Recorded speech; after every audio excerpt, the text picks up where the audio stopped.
Gold, trusted gold buyers. మీరు తాకట్టు పెట్టిన బంగారాన్ని విడిపించి ఈ రోజు ఉన్న మార్కెట్ ధరకు కొనబడను.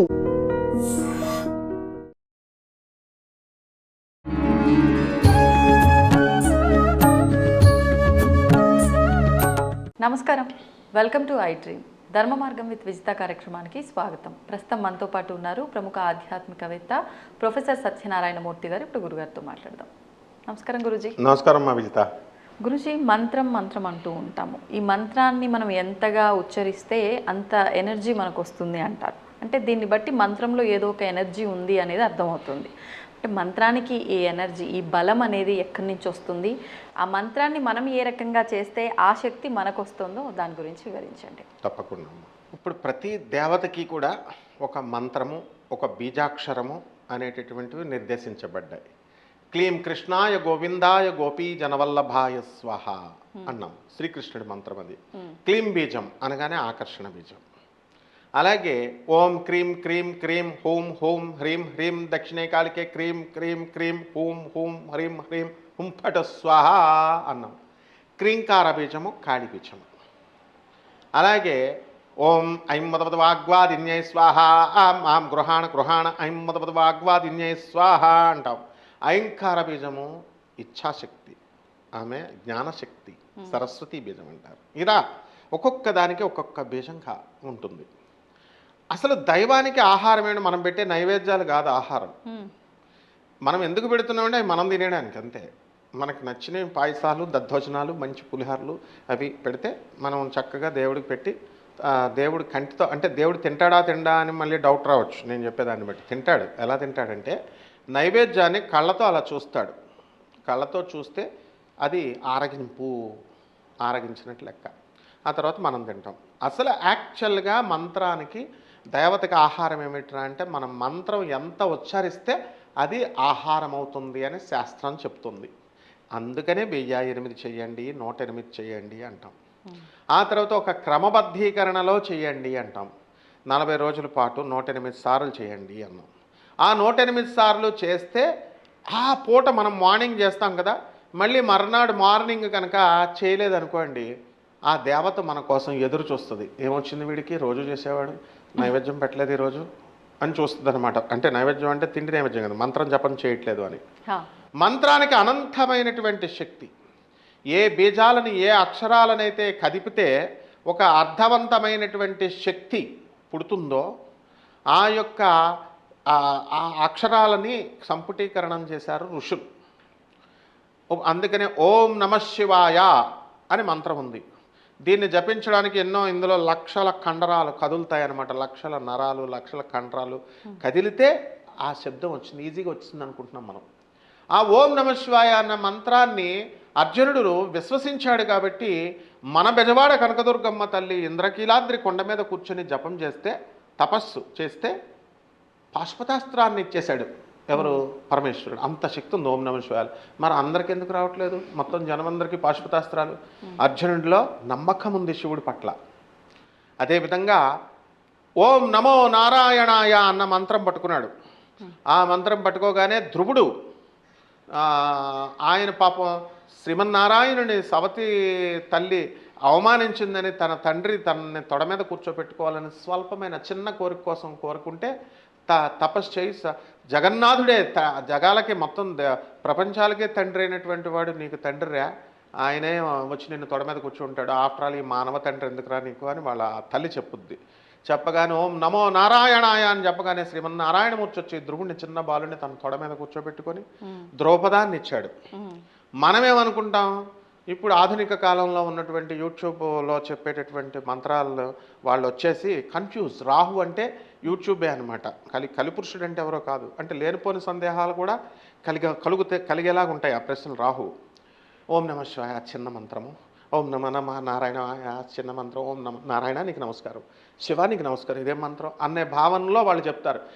పెద్ద పామునైనా చిన్న కర్రతో, చిన్న పామైనా పెద్ద కర్రతో కొట్టాలి అని క్రీం క్రీం బ్లూమ్ బ్లామ్ బ్లీమ్ అని ఇలాంటి మంత్రాలు చేస్తే మీకు వచ్చేస్తుంది అనేటటువంటి భ్రమను కల్పించారు.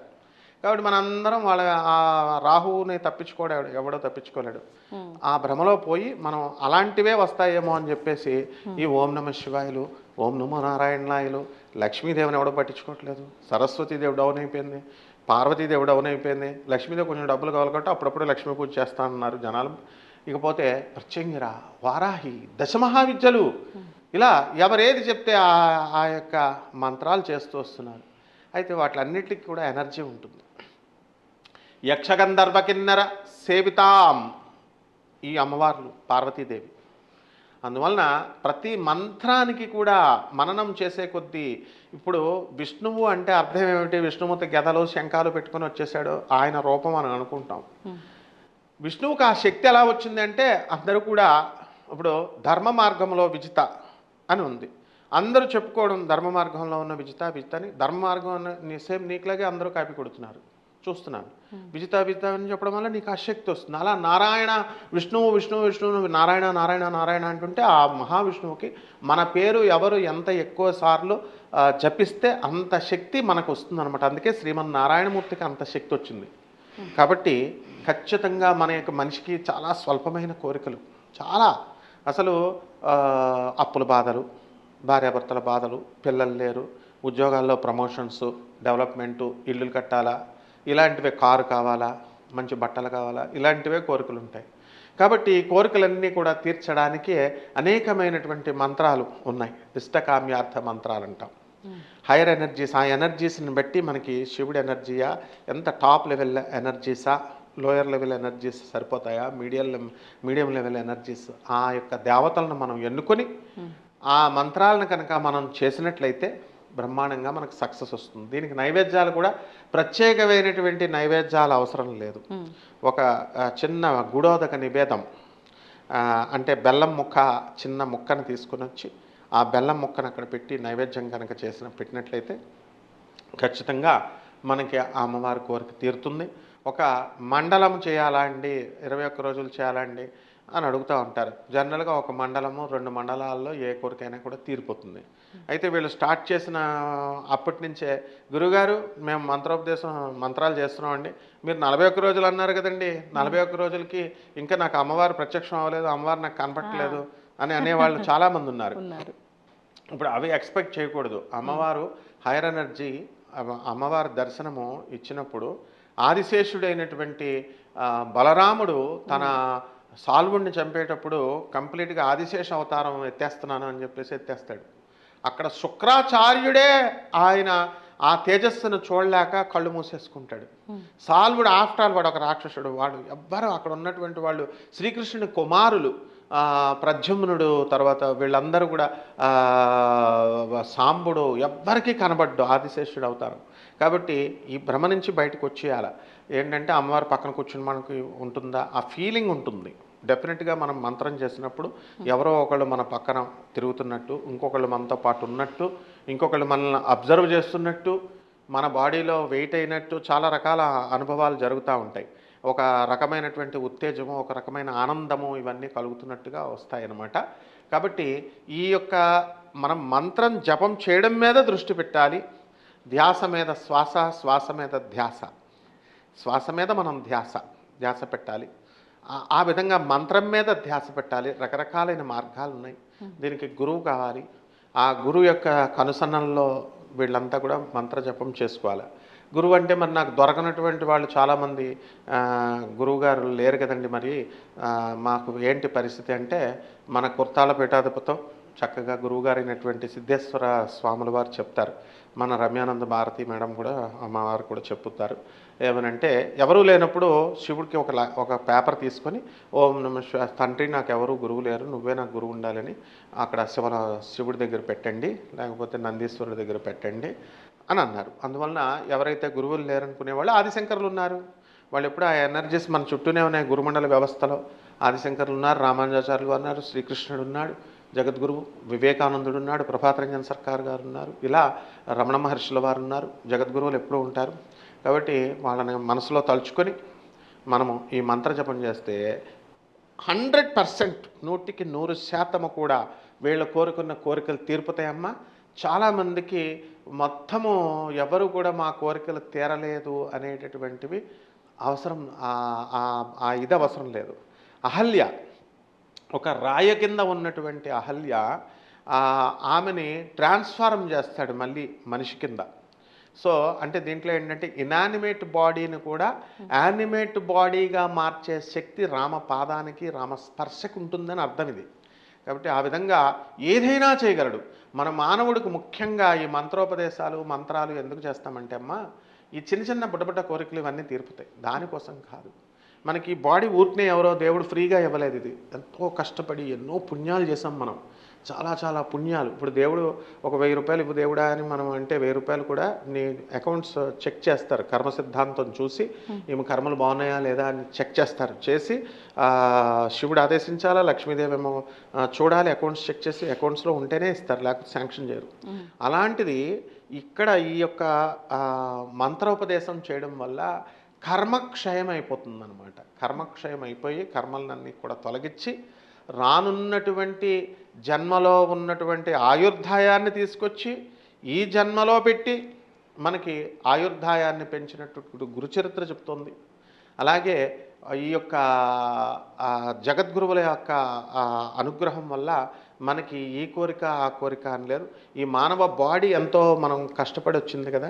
1000 రూపాయలు ఇమ్మంటే మన దేవుడు హ్యూమన్ బాడీ ఎందుకు ఇస్తాడు? ఏ కుక్క జన్మో, నక్క జన్మో, పిల్లి జన్మో ఇచ్చేస్తాడు. అంటే ఇది మన బాడీ స్వార్జిత, మనం ఎంతో కష్టపడి తెచ్చుకున్నాం ఈ బాడీని.